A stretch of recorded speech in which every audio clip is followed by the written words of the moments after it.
Black wife dialed the wrong number. Whispered. He won't let me leave. Korean Mafia boss. Keep talking. I'm coming. The penthouse windows were floor to ceiling, 60 stories up, with a view that used to make me feel like I was floating above the city. Now they just remind me that I'm trapped in a glass cage. Richard likes to joke with his friends that I'm afraid of heights. His explanation for why I rarely leave our home anymore. The truth is, I'm afraid of him. Afraid of the coldness that flashes in his eyes when I displease him. Afraid of the calculated way he dismantles my excuses, my hopes, my very sense of reality, one precision-cut remark at a time. 3 years ago, I was Zora Williams, rising star in the art world, the youngest black woman ever appointed as senior curator at the Wellington Gallery. I specialized in emerging artists from the African diaspora, creating spaces where black creativity could shine without being filtered through the white gaze. My exhibition on contemporary Nigerian textile artists made the cover of Art Forum. People whispered that I was changing the landscape. That was before Richard Harrington decided I would be his next acquisition. Wealthy, charming, white, with that old money confidence that comes from never once questioning your place in the world. He pursued me relentlessly. Flowers at my office, reservations at impossible restaurants, private viewings of collections I'd been desperate to see. He spoke about my work with such apparent understanding, such seeming respect.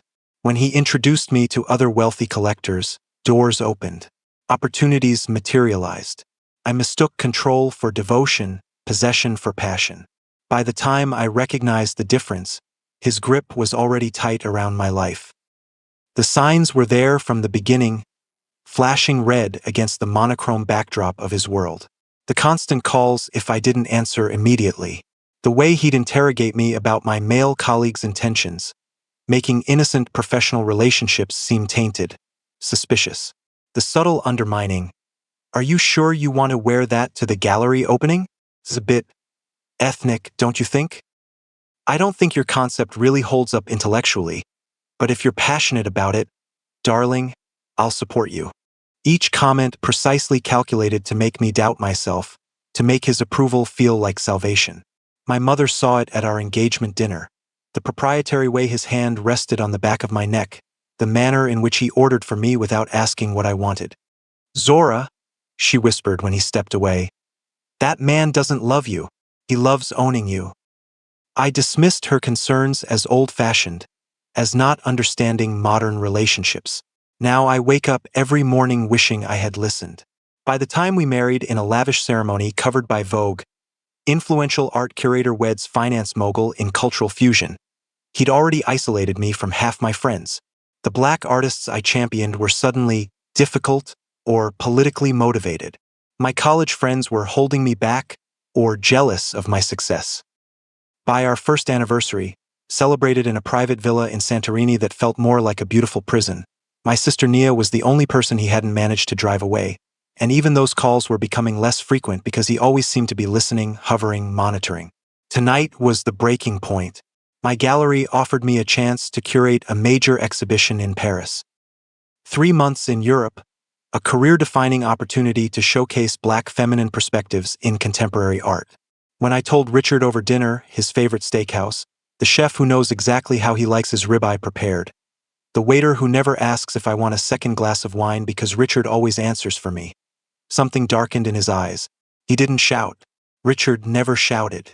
Shouting was for the unrefined, the emotional, the kind of people he quietly disdained. He just said very quietly, "You know I can't accompany you for that long, and I don't think spending 3 months around Frenchmen is a good idea for our marriage." When I said I was going anyway, that this was too important to my career to pass up, he smiled that cold, terrifying smile that never reaches his eyes, the one that makes him look like a predator assessing prey. "You seem to forget, Zora, that I'm on the gallery board now. One call about your instability, and not only will Paris disappear, but so will your position here. Who do you think they'll believe? The respected investment banker who generously supports the arts, or the emotional black woman with a history of anxiety? I don't have a history of anxiety. I have a present of anxiety. One that began the day I married him and realized I'd made a catastrophic mistake. One that intensifies every time he checks my phone, questions my whereabouts, or stands too close behind me while I email colleagues. After his threat, he left for a business dinner with associates who probably don't even know I exist beyond the occasional mention as my wife, the curator. But not before activating our home security system, his newest addition to our smart home. The elevator won't come without a code. The doors alert his phone if they open. The windows, 60 stories up, don't open more than 3 inches. I'm suspended above the ground with nowhere to go, a bird in a glass and steel cage. My cell phone sits on his desk in his office, where he insists I leave it when he's out to avoid distractions. But in his meticulousness, his absolute confidence in his control, he forgot about the landline in the bedroom, the one we keep for emergencies, the one he probably assumes I've forgotten exists in the age of smartphones. My fingers are shaking so badly I can barely dial Nia's number. I've memorized it, one of the few numbers I still know by heart from the days before contacts lists rendered memorization obsolete. I need her to come get me, need her to help me escape before he returns. Before he makes good on his threat to destroy everything I've worked for. The phone rings 3 times before someone answers. I don't even wait for a greeting, too desperate, too afraid that Richard might return early, might catch me in this small act of rebellion. Nia, I whisper, terror making my voice crack, making my breath come in shallow gasps. It's me. I need help. He won't let me leave. Richard's gone completely crazy. He's threatening to destroy my career if I take the Paris position. He's locked me in. Please come get me. I can't breathe here anymore. I feel like I'm dying by inches. The silence on the other end stretches for seconds that feel like hours. I clutch the phone tighter, knuckles white against the receiver. Has the call dropped? Did Richard somehow intercept it? This is not Nia. A man's voice finally responds, his words careful, measured, with a slight accent I can't place. I think you have the wrong number.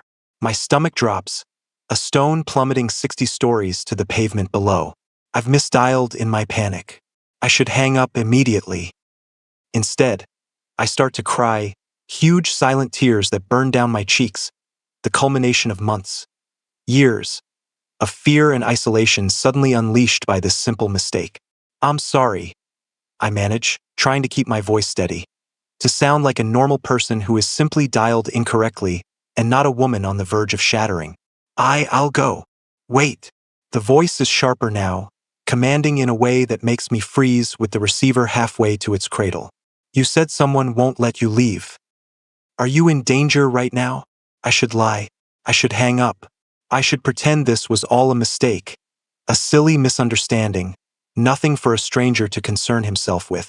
But something in his voice, the calm authority, the absence of judgment, the simple directness of the question, breaks the dam inside me. Yes, I whisper, the admission a relief and a terror all at once. My husband. He's locked me in our apartment, threatened me. He monitors everything, my phone, my email, who I see. Tonight he said he'd destroy my career if I try to leave him. I don't know what to do anymore. I feel like I'm disappearing. More silence. I hear muffled voices in the background, like he's covered the receiver to speak to someone else. Is he calling the police? Telling someone about the crazy woman who called the wrong number? Laughing at my predicament? Where are you? He asks when he returns, no hint of disbelief in his tone. The Archer Building, penthouse.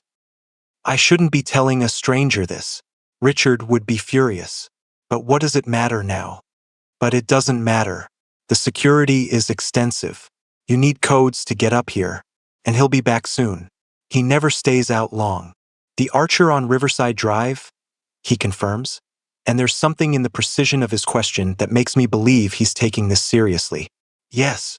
My name is Minho Park, he says. And there's a rustling sound, movement. Keep talking to me. I'm coming. No, you don't understand. You can't just. I understand perfectly. He interrupts, and the absolute conviction in his voice silences my protest. And I can. Keep talking. Tell me about these security measures. Something in his tone makes me believe him. Not hope. Hope is a luxury I surrendered months ago. but believe that this stranger named Minho Park might actually be capable of doing what he says. So I explain about the elevator codes, the door alerts, the security guards in the lobby who know Richard, who would call him immediately if they saw anyone suspicious. Is there anything you could use as a weapon if necessary? Minho asks, and the question should terrify me, should send me spiraling into even greater panic. Instead, it clarifies something. For the first time, someone is acknowledging the danger I'm in. Not minimizing, not making excuses for Richard, not telling me I'm overreacting or being too sensitive or misinterpreting his love. There's a fire poker by the fireplace, I say, glancing at the ornate set Richard had custom-made to match the penthouse's aesthetic.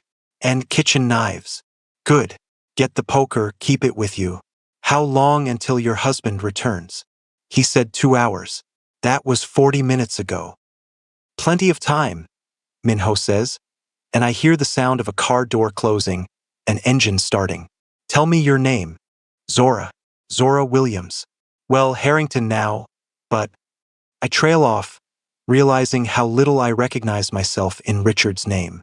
How it sits on me like an ill-fitting coat, something I've been forced to wear despite it never truly belonging to me.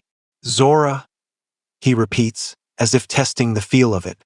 I need you to stay calm and stay on this line. My associates and I will be there shortly. Associates? Who are you? The question finally occurs to me, though in my desperation it feels almost secondary. Someone who doesn't tolerate men who imprison women, he answers simply. How long has this been happening, Zora? And just like that, I'm telling this stranger everything. The gradual isolation, the subtle undermining, the way Richard convinced me I was too sensitive, too paranoid, too everything until I began to doubt my own perceptions. The financial control. My name isn't on any accounts, though my salary goes directly into one he manages. The tracking of my phone. The coincidental appearances at lunch meetings with colleagues. The way he hired my assistant at the gallery, someone who reports my every move back to him. I tell Minho about the time I tried to talk to Richard's mother about his behavior, only to have her pat my hand and say, "All marriages have adjustment periods, dear. Richard just likes things a certain way." I tell him about the weekend trip to the Hamptons that turned into a nightmare when I spoke too long to one of Richard's business associates, and how he didn't speak to me for 3 days afterward, a silence more punishing than any shouting could have been. Minho listens without interrupting. I can hear the sounds of traffic through the phone, the occasional murmured direction to someone driving. When I finally fall silent, emotionally exhausted, he speaks. "None of this is your fault," he says firmly.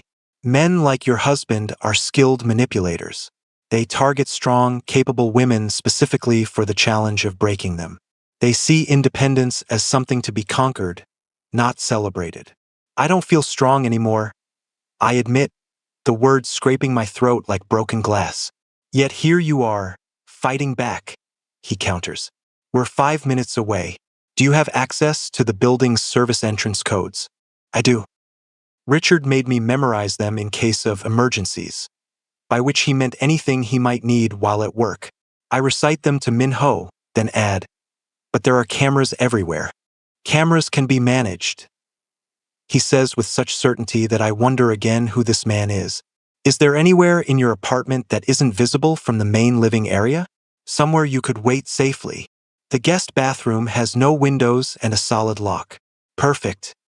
Once we're inside the building, I want you to take the fire poker, go into that bathroom, and lock the door. Don't come out until you hear my voice." "Understood." "Yes. Good. We're here now." I grab the heavy brass fire poker and hurry to the guest bathroom, locking the door behind me. I sit on the edge of the massive marble tub, weapon clutched in my trembling hands, phone pressed to my ear. Through it, I hear muffled conversations, electronic beeps, the sound of a door opening. Then silence. "Minho," I whisper, panic rising again. "We're in the service elevator," he replies quietly. 2 minutes to your floor." Those 2 minutes stretch into eternity. I'm straining to hear any sound from the apartment, the main elevator arriving, the front door opening, Richard returning early. Instead, there's just the pounding of my heart and Minho's steady breathing through the phone. Then I hear it, the faint sound of the service entrance door opening. "We're in," Minho confirms. "Stay where you are." Footsteps, multiple sets, moving quietly through my apartment. "Clear," a voice says in the background. "Zora." Minho calls out, his voice closer now. "It's Minho Park. We're alone in the apartment. You can come out."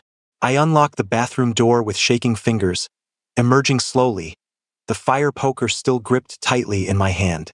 Standing in my hallway is a man who doesn't match his voice at all. I expected someone older, harder looking. Minho Park is perhaps in his mid-30s, dressed in an impeccably tailored charcoal suit that looks effortless on his lean frame. His face is a study in contrasts, elegant, almost beautiful features offset by eyes that miss nothing, that have seen things I can't imagine. Behind him stand 3 other men, similarly dressed, watching the room with the hypervigilance of soldiers in enemy territory.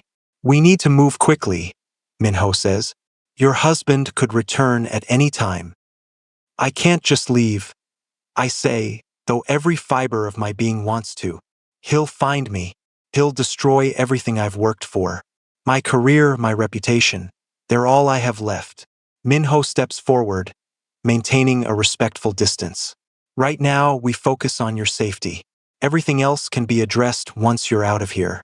Do you have identification, medication, anything irreplaceable you need to take?"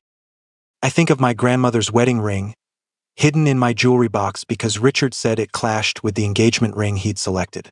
The flash drive with my research for the Paris exhibition. The emergency credit card Nia insisted I keep that Richard doesn't know about.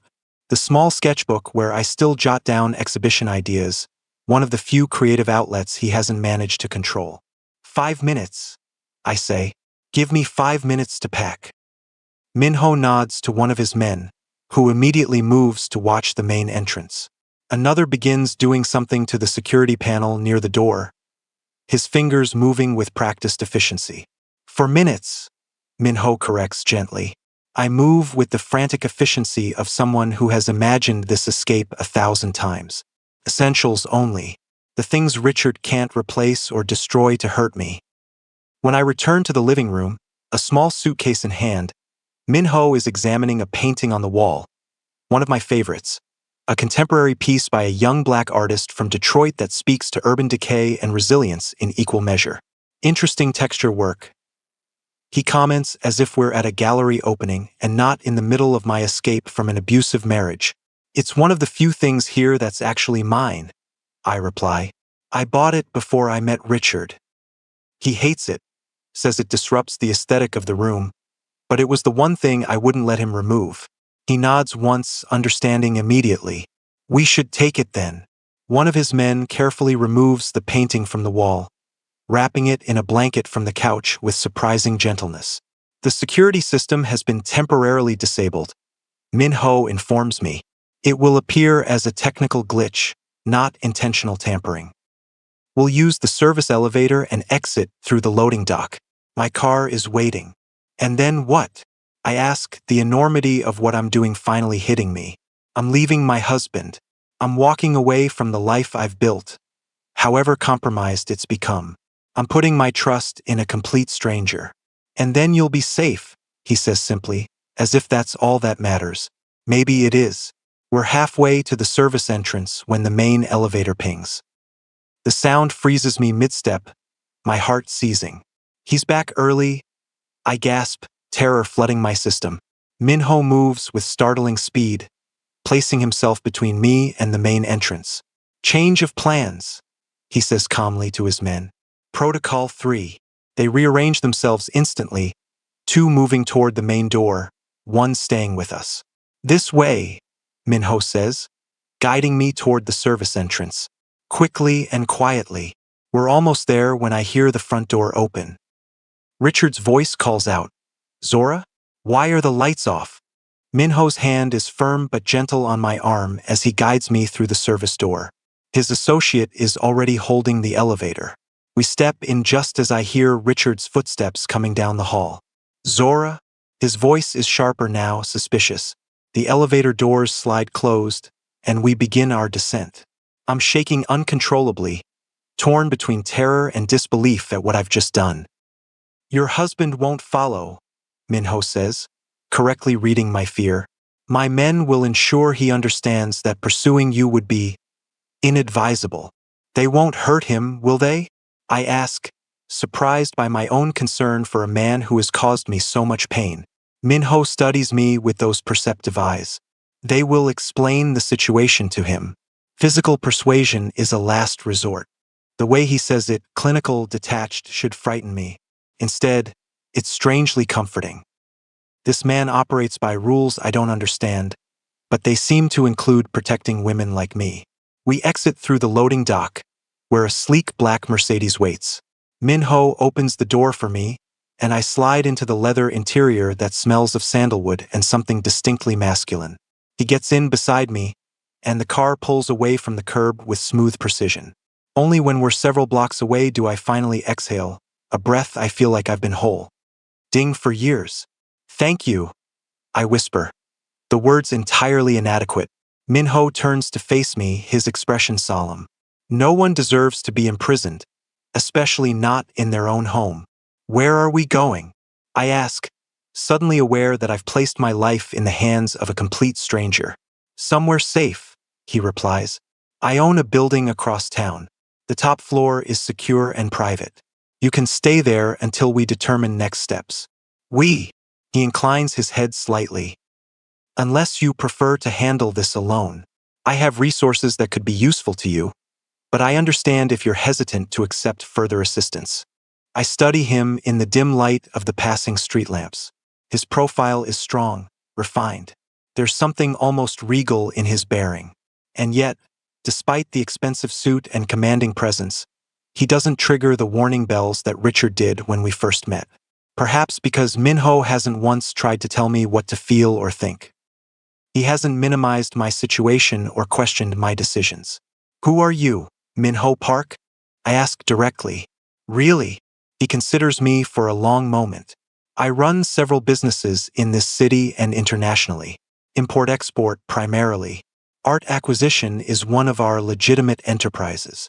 The emphasis on legitimate isn't lost on me. And the non-legitimate ones? A ghost of a smile touches his lips. Those allow me to help people in situations where the law might be inefficient. You're in the Mafia, I state bluntly, too emotionally exhausted for euphemisms. That's an oversimplification, but not entirely inaccurate, he concedes. The Korean community has its own structures and traditions. We protect our own. I'm not Korean. No. But you needed protection all the same. The car turns into an underground garage beneath a sleek high-rise in a part of the city I rarely visit. Unlike the ostentatious glass tower where Richard imprisoned me, this building is elegant but understated, the kind that wealthy people who don't need to prove their wealth might choose. My men will bring your belongings up, Minho says as he escorts me to a private elevator that requires both a key card and a fingerprint to operate. Is there anyone you want to contact? Someone who can verify who I am. Perhaps, to ease your mind. The concern for my comfort, my agency, is so foreign after years with Richard that it nearly brings me to tears again. My sister, Nia, I say, but Richard monitors my phone. I don't have a way to contact her. Use mine, he offers, pulling out a sleek black phone and handing it to me. It's secure. The elevator opens directly into a stunning penthouse apartment. Unlike Richard's sterile showcase of wealth, this space feels lived in despite its elegance. The art on the walls catches my professional eye immediately. An eclectic but expertly curated collection of both Eastern and Western pieces, traditional and contemporary, arranged to create subtle dialogues between cultures and time periods. You have excellent taste, I comment, momentarily distracted from my crisis by the unexpected beauty surrounding me.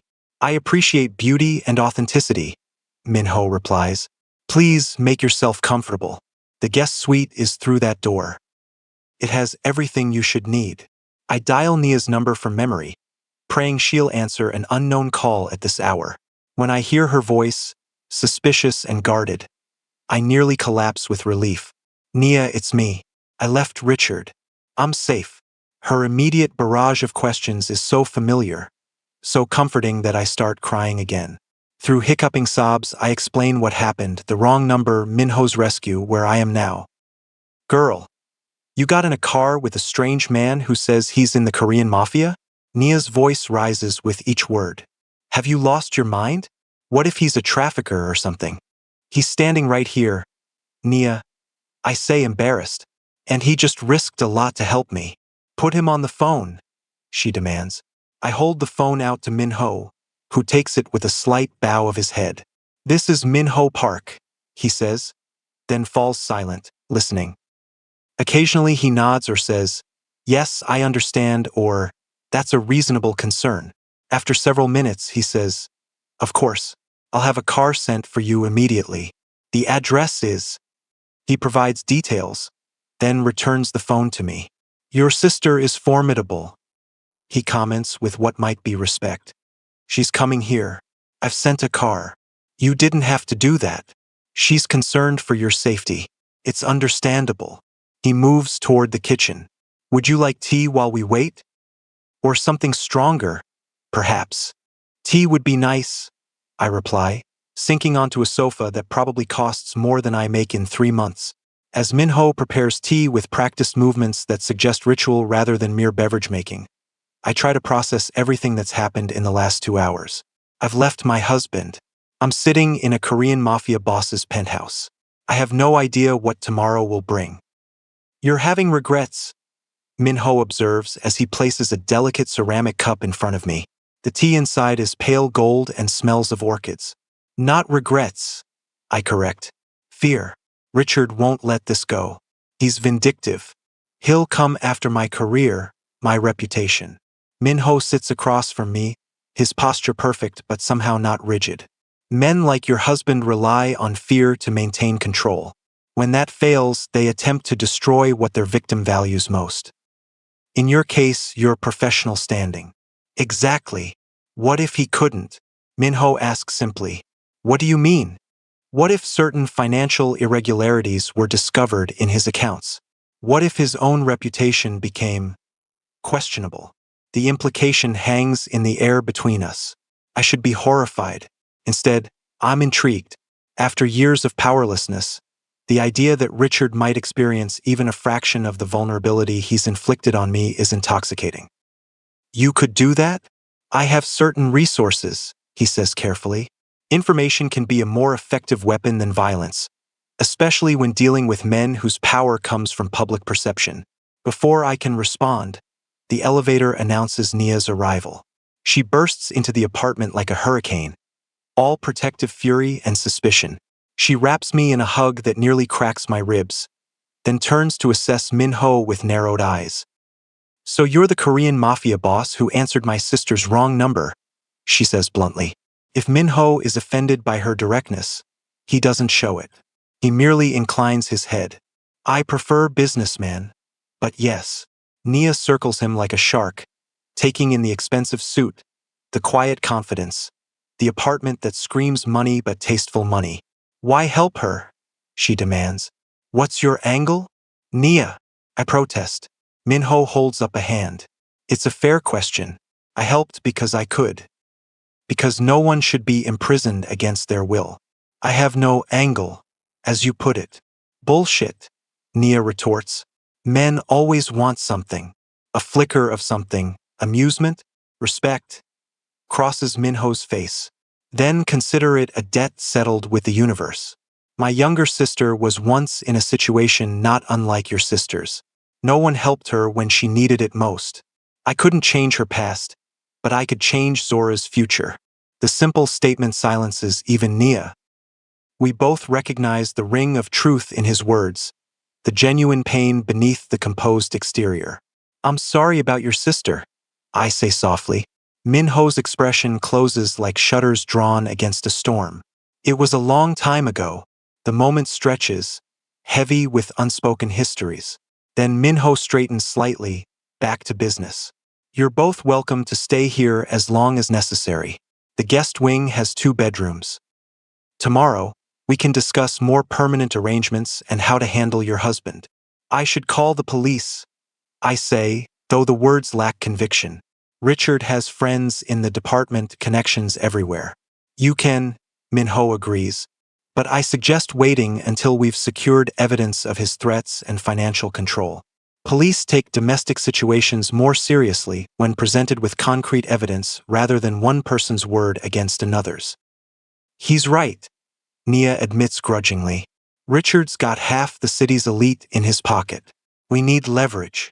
I have people who can gather what you need, Minho offers.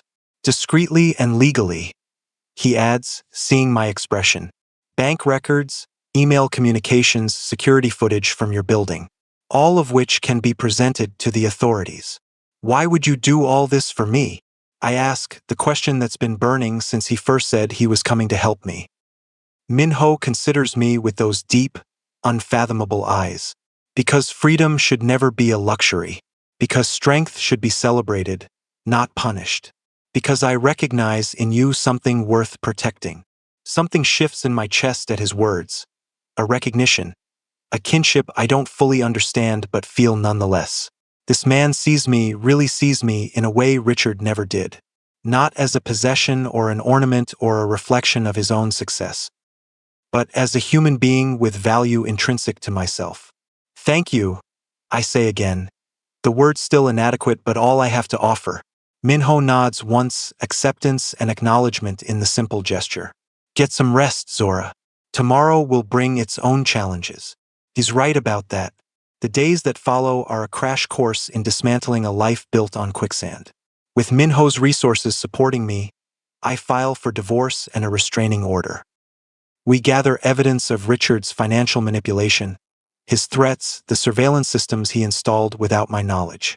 When Richard attempts to retaliate by contacting the gallery board, Minho is 3 steps ahead, having already met with the director to explain the situation. It turns out that Minho Park is more than just a mysterious businessman with criminal connections. He's a significant art collector, one the gallery has been trying to court for years. His endorsement carries weight. When he mentions that he's been following my curatorial work with interest, doors that Richard tried to slam shut suddenly reopen. I stay in Minho's guest suite far longer than I intended. Days stretch into weeks as we navigate the treacherous waters of my separation. Nia returns to her own apartment after the initial crisis passes, but she visits daily, gradually warming to Minho despite her initial suspicions. He watches you, you know, she tells me one evening as we share wine on Minho's balcony. He's away on business, giving us the space to speak freely. What do you mean? Not in a creepy way, she clarifies. But when you're talking about art, explaining why a particular piece matters, he watches you like you're the most fascinating thing he's ever seen. He's just being polite. I dismiss, though something flutters in my stomach at her words. Zora, Nia says flatly. That man is many things, but just polite isn't one of them. He's interested in you. He feels responsible for me. It's different. Is it? She challenges. Because I've seen how you look at him too. I don't answer because I can't deny it. In the weeks I've spent in Minho's orbit, I found myself increasingly drawn to him, to his quiet intelligence, to the careful way he considers every word before speaking, to the respect he shows everyone from his business associates to the cleaning staff, to the passion that flares when he discusses art or history or literature. He's nothing like Richard, whose charm was all surface, designed to dazzle and distract. Minho's appeal runs deeper, like a current you don't notice until it's already carried you out to sea. When he returns from his business trip, something has changed. There's a new awareness between us, a tension that wasn't there before. Or perhaps it was, and I'm only now allowing myself to acknowledge it. The Paris exhibition, he says over dinner in his kitchen, a meal he insisted on cooking himself. The Korean dishes he's prepared are complex and delicious, a testament to skills I wouldn't have guessed he possessed. Have you decided whether to accept? The gallery has reinstated the offer, with profuse apologies for the misunderstanding. Richard's influence has waned as whispers of his financial improprieties spread through certain circles, whispers I suspect Minho had a hand in starting. I'm not sure, I admit. Part of me wants to go to prove I can. But another part is afraid. he finishes when I trail off. Not of Richard, I clarify. He can't touch me now. But of leaving just when I'm finding my footing again. Just when. I don't complete the thought. Minho sets down his chopsticks, his full attention on me. Just when what, Zora? The way he says my name, with that slight emphasis on the first syllable, sends warmth through my chest. Just when things here are becoming interesting. I say finally, meeting his gaze directly. Something flares in his eyes. Satisfaction, perhaps, or relief. Paris has exceptional art, he says casually, though his expression is anything but. And I happen to have business interests there as well. If you decided to accept the position, it wouldn't necessarily mean leaving everything behind. Are you suggesting you'd visit me in Paris? I'm suggesting that connections worth maintaining can survive distance. He refills my wine glass with precise movements. And that some journeys are better taken with companions who understand their significance. It's the closest he's come to acknowledging whatever is growing between us. Not a declaration, but an opening. Possibility. I'd like that, I say softly. His smile, rare and genuine, transforms his face.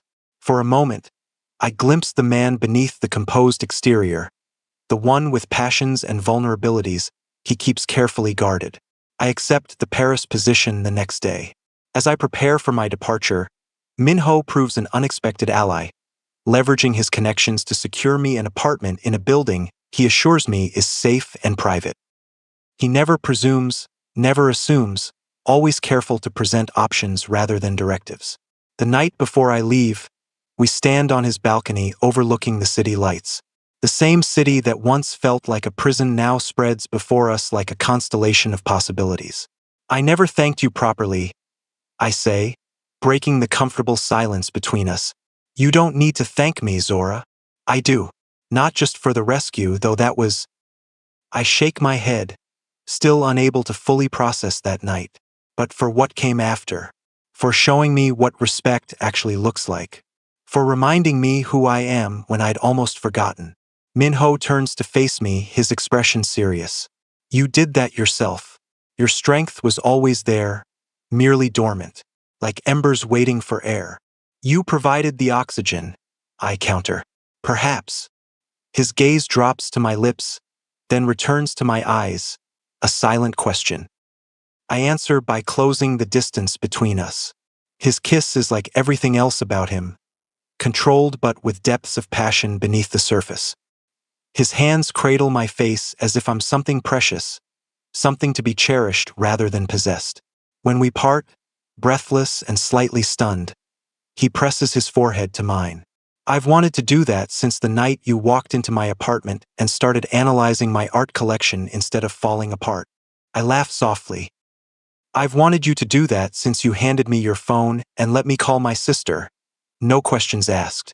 We're both drawn to strange things, it seems, he murmurs. Or perhaps just to people who see us clearly, I suggest. That night changes everything and nothing. I still leave for Paris the next day, but with the certainty that I'm not leaving alone. Minho doesn't make promises of forever. He's too pragmatic, too aware of life's uncertainties. Instead, he promises honesty, respect, and to never take my freedom for granted. 2 weeks into my Paris residency, I'm working late at the gallery when my phone rings. Minho's name lights up the screen. I'm in the city, he says without preamble. Have dinner with me? And just like that, the pattern of our relationship establishes itself. Independent lives that intersect with increasing frequency and intensity. He divides his time between his various businesses, ensuring he's in Paris when I am. I curate exhibitions that sometimes feature pieces from his collection. We build something neither of us expected, something that defies easy categorization.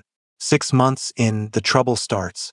A rival organization begins targeting Minho's legitimate art import business, using it to launder money through fake provenance documents. I discover the discrepancies while researching pieces for an exhibition. Subtle inconsistencies in the documentation that most people would miss but that my trained eye catches immediately. When I bring my concerns to Minho, his expression darkens. This is my problem to handle, Zora. Stay out of it. It's the first time he's ever shut me out, the first echo of Richard's controlling behavior, and it cuts deeper than I expected. Don't do that, I say, anger flaring. Don't treat me like I'm fragile or incapable. If someone's using art forgery to target you, I'm already involved. This isn't about art forgery, he snaps. This is about people who would think nothing of hurting you to get to me. I won't put you at risk. So your solution is to push me away? To make decisions for me? The parallels to Richard are too close for comfort. I thought you respected me more than that. This isn't about respect.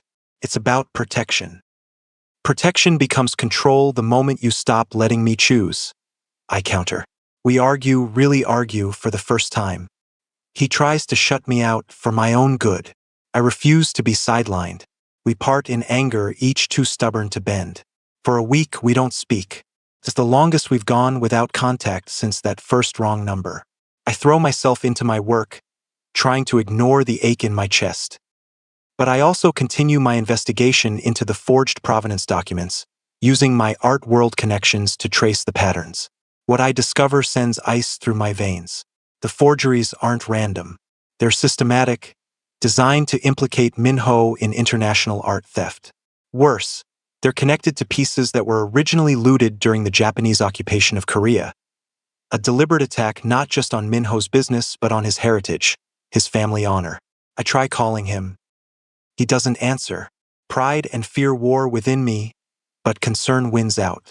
I book a flight back to the States, back to the city where this all began. When I arrive at Minho's building, his security team recognizes me immediately, but seems uncertain whether to let me up. Finally, one makes a call, speaks briefly in Korean, then nods me through. Minho is standing at the window when I enter, his back to me, shoulders rigid with tension. He doesn't turn when the elevator opens. You shouldn't have come, he says, his voice carefully neutral. Too bad, I reply, dropping my research onto his coffee table. Because I found something you need to see. That gets his attention. He turns, and the sight of him after weeks apart hits me like a physical force. He looks tired, shadows beneath his eyes, his usual immaculate appearance. Secretly frayed at the edges. What is this? He asks, gesturing to the papers. The complete picture of what your enemies are doing, I explain. They're not just using art to launder money. They're specifically targeting pieces with connections to Korea's colonial history. This isn't just business, Minho. It's personal. He scans the documents, his expression growing darker with each page. How did you get this information? I'm a curator. Researching provenance is literally my job. I cross my arms. And unlike you, I can ask questions in the art world without raising suspicion. No one thinks twice about a black woman academic being thorough. Minho looks up at me, something shifting in his expression. You did this despite our argument? Despite my attempts to keep you away from this situation? Because of our argument, I correct. Because you tried to protect me by shutting me out, and that's not how this works. Not between us. He crosses the room in 3 strides and pulls me into his arms, holding me so tightly I can hardly breathe. I was trying to keep you safe, he murmurs against my hair. I know, I reply, my arms wrapping around him just as fiercely. But I'm not safe if I'm not with you. And you're not whole if you're not with me. Minho pulls back just enough to look into my eyes. When did you become so wise? Somewhere between dialing a wrong number and falling in love with the man who answered, I reply honestly. His expression softens in a way I've never seen before. I love you too, Zora. More than I thought possible. Together, we use my research and his connections to dismantle the rival organization scheme. It's not simple or quick or bloodless, but we do it as partners. Minho learns to trust my strength just as I've learned to trust his protection. Not because either of us is weak, but because together we create something stronger than either could alone. A year to the day after I dialed that wrong number, we stand in the newly opened women's shelter Minho funded in my name. The building provides safe housing, legal services, and career counseling for women escaping situations like mine. A place where wrong numbers aren't necessary for rescue. Do you ever think about how differently things might have turned out? I ask him as we watch women and children settle into their new temporary home. If I dialed correctly that night. Min-ho considers the question with his usual thoughtfulness. I think some connections are inevitable, he says finally. If not that night, perhaps another. If not a phone call, perhaps an art exhibition. The universe has its own methods of bringing together those who need each other. That's surprisingly mystical coming from you, I tease.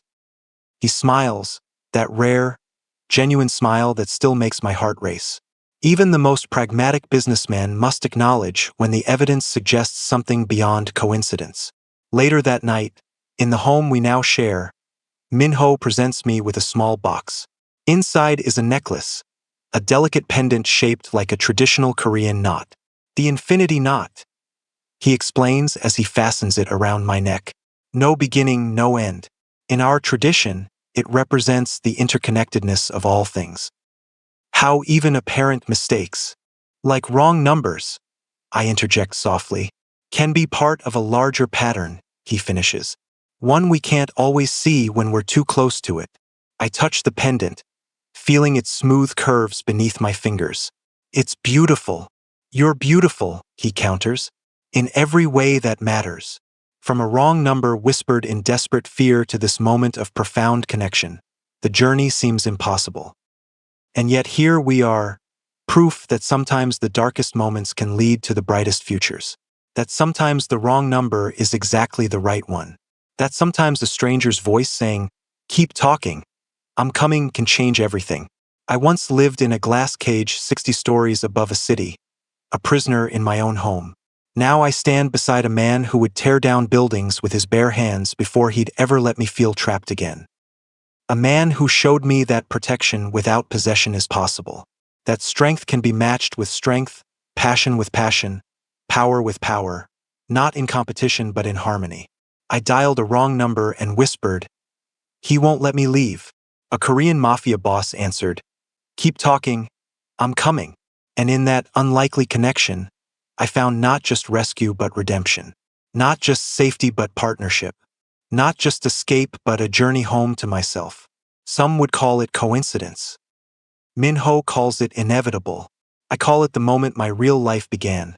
The moment fear turned to fury, fury to freedom, and freedom to a love powerful enough to heal wounds I thought would never close.